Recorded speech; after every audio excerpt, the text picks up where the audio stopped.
Hey everyone, and welcome back to the channel.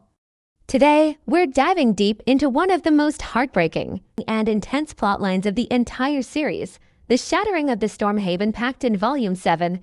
We all remember the promise, the shared dream that united Leo, Hayes and Julian Croft. They were going to build a new world from the ashes of the old. But what happens when the architects of a dream are forced to build in isolation, fighting separate wars on separate fronts? That's the core question Volume 7 forces us to confront. Let's start with Leo. Pushed into the labyrinthine streets of the capital, he's become a ghost, a phantom of vengeance. The series paints a brutal, visceral picture of his campaign. We see him using the city itself as a weapon, the shadowed alleys, the crumbling infrastructure, the forgotten subway tunnels. This isn't the grand, strategic warfare we saw in earlier volumes. This is gritty, desperate guerrilla combat. Every move is a life-or-death gamble. He's striking from the shadows, dismantling the regime piece by painful piece. Think about that scene in the warehouse district, a coordinated ambush using reflection and sound to disorient his enemies. It was brilliant, but it was also savage. Leo is being forged into something harder, something colder. The idealism that once defined him is being chipped away with every life he takes. Every close call he survives. He's fighting for the dream, but the methods he's forced to use are changing him, perhaps irrevocably. Is the man who emerges from these streets the same man who made the pact with Julian? That's a terrifying question. Now, let's shift our focus to Julian Croft. While Leo fights a war of bullets and blades, Julian is waging a war of words and whispers. His battlefield is the media, the political arena, the hearts and minds of the public.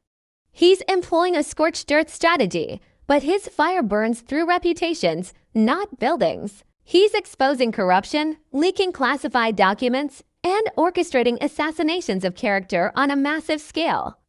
Remember the masterful way he dismantled Chancellor Valerius's public image? He didn't just present facts. He wove a narrative so compelling, so damning, that Valerius's career was over before he even knew he was under attack.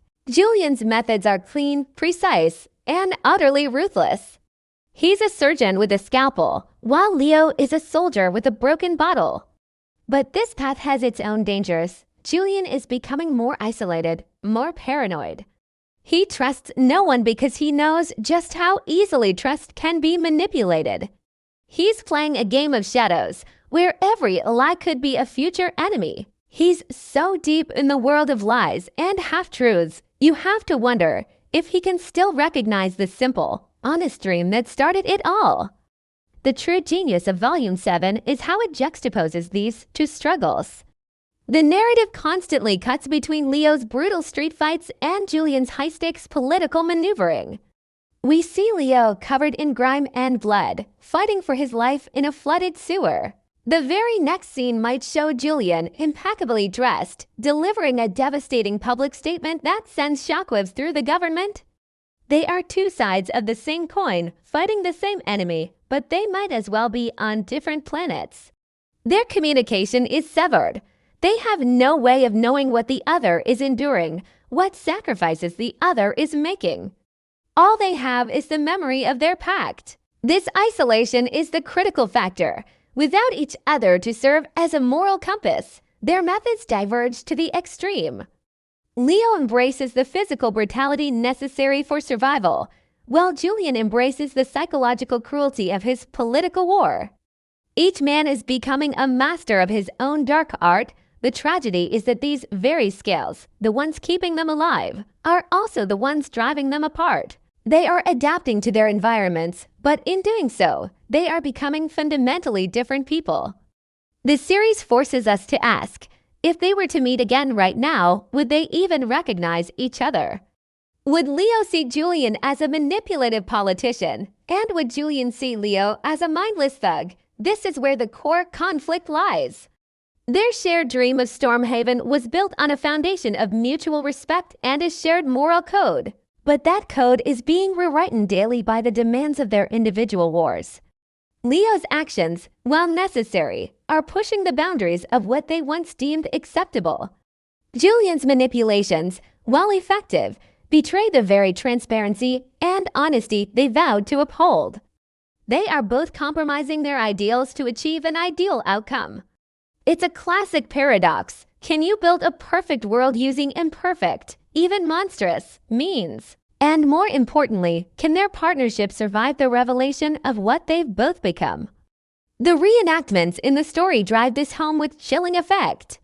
That moment where Leo hesitates before a final, brutal act, his reflection staring back from a puddle of murky water it as a powerful visual of his internal conflict.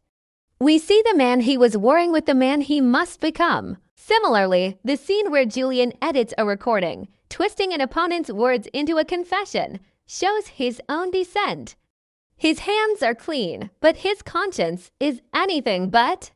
He justifies it as a necessary evil, but we, the audience, can see the toll it's taking on his soul.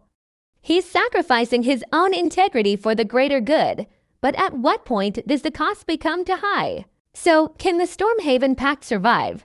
That's the billion-dollar question that Volume 7 leaves us with. It's no longer just about defeating their external enemies. The biggest threat to their dream might just be themselves. They've been forced into a crucible that is melting down their shared identity and recasting them as something new, something solitary. The foundation of their pact was synergy. Leo's strength and Julian's strategy together. But separated, their strengths have become warped. Leo's strength is turning into brute force, and Julian's strategy is turning into cold manipulation. I believe that if they are to salvage their dream, the reunion will have to be a reckoning. They will need to confront the monsters they become in each other's absence. It won't be a happy reunion. It will be a painful, gut-wrenching confrontation where they lay bare the sins they committed to survive.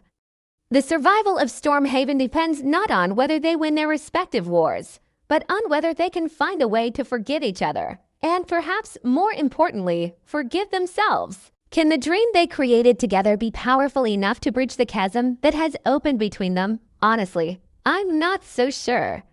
Volume 7 has set the stage for a truly epic and potentially tragic climax. What do you all think? Is there any hope for Leo and Julian? Or is the StormHaven pact doomed to become just another casualty of war? Let me know your theories and thoughts down in the comments. I read every single one. Thanks so much for watching, and if you enjoyed this deep dive, make sure to hit that like button and subscribe for more content. I'll see you in the next video.